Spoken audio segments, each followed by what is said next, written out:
Terbayang ketika sebuah proyek pertahanan dalam negeri bukan hanya gagasan, tetapi kenyataan yang hampir bisa kita sentuh. Roket Erhan 450 mm, sebuah karya anak bangsa, bukan sekadar roket biasa, ini simbol kemandirian, simbol kekuatan, simbol pertahanan Indonesia yang mulai bangkit. Sejak uji statis di Garut, hingga desain yang terus disempurnakan, proyek ini telah melalui jalan panjang penuh tantangan, namun terus menunjukkan kemajuan nyata. Bayangkan panjang mencapai sekitar 7,8 meter dengan diameter sekitar 46 cm. Bobot keseluruhan mendekati 1.900 kg. Angka-angka ini bukan sekadar data, melainkan wujud komitmen para insinyur, para ilmuwan pertahanan, dan pemerintah untuk menjadikan Indonesia tak bergantung pada senjata impor. Roket ini dirancang dengan propelan mutakhir, struktur motor yang kuat, dan nozzle serta bagian yang mengalami optimalisasi agar ia mampu menahan tekanan tinggi, getaran besar, dan suhu ekstrim saat peluncuran. Kemampuan jangkauan adalah salah satu poin paling menonjol. Uji awal menempatkan target 100 km sebagai standar, dan kabar terbaru menyebut bahwa performa Erhan 450 mm sudah melewati itu, hanya tinggal menyempurnakan agar bisa stabil dalam produksi massal. Kecepatan, lebih dari 3,300 sampai 4,500 km per jam dalam beberapa versi uji coba. Artinya, roket ini bukan hanya jauh menjangkau, tetapi juga cepat dalam mencapai target. Dalam konteks pertahanan, kecepatan dan ketepatan adalah dua hal yang saling terkait. Semakin tinggi kecepatannya, semakin sedikit waktu yang diberikan pada pihak lawan untuk menyiapkan pertahanan atau mengambil langkah balasan. Setiap kampanye uji coba, baik statis maupun dinamis, adalah pelajaran. Ada suhu pembakaran, komponennya, gaya dorong thrust motor, tekanan internal, massa bakar propelan, burning time, laju pembakaran, dan bahkan bentuk igniter atau penyulutnya harus diuji untuk menemukan karakteristik optimal agar roket tidak gagal saat diterapkan di medan sebenarnya. Semua ini butuh ketelitian tinggi.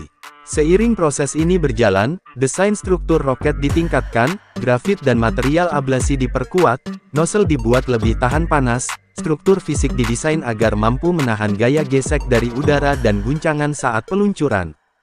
Tantangan bukan hanya teknis. Logistik produksi massal adalah rintangan besar, ketersediaan propelan, bahan baku khusus, SDM yang sangat terlatih, kontrol kualitas, dan tentu saja pendanaan dan dukungan kebijakan pemerintah. Namun, PT Dahana bersama Balitbang Kemhanri, BRIN, LAPAN, dan stakeholder lainnya telah menunjukkan komitmen nyata. Pemerintah menyatakan dukungan penuh, pengawasan, supervisi, dan target agar Erhan 450 mm dapat segera memasuki tahap produksi massal untuk kebutuhan pertahanan darat ground to ground. Kenapa ini penting? Karena dengan memiliki roket seperti Erhan 450 mm, Indonesia tidak lagi harus menunggu barang impor, tidak lagi tergantung izin luar negeri, tidak lagi murah hati bila harga pasar global atau embargo menggoyangkan ketahanan. Erhan 450 mm adalah simbol bahwa kita bisa membuat senjata yang jumlahnya dan kualitasnya bisa diandalkan, sekaligus menjaga rahasia teknologi, harga produksi, dan kesiapan tempur sendiri.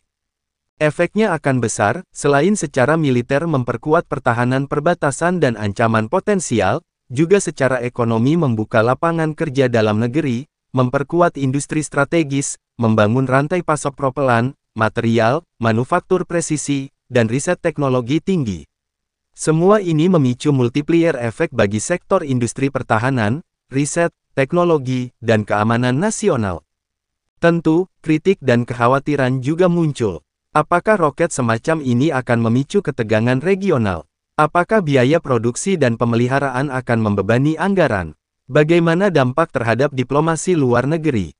Semua valid. Namun, kunci jawabannya adalah transparansi, pengendalian, dan penggunaan sebagai alat pertahanan bukan agresi, serta memperkuat diplomasi pertahanan agar visi kita dipahami sebagai upaya menjaga kedaulatan dan keamanan, bukan provokasi. Akhirnya, kita harus melihat Erhan 450 mm bukan hanya sebagai senjata, tapi juga simbol. Simbol bahwa kita sebagai bangsa bisa bangkit, bisa mandiri, bisa berdiri sejajar dengan negara-negara maju dalam hal kemampuan pertahanan. Simbol bahwa riset lokal, teknologi lokal, keberanian lokal bisa menjadi titik balik dalam memastikan bahwa Indonesia tidak pernah bisa dipandang sebelah mata dalam hal keamanan dan pertahanan. Tanda hubung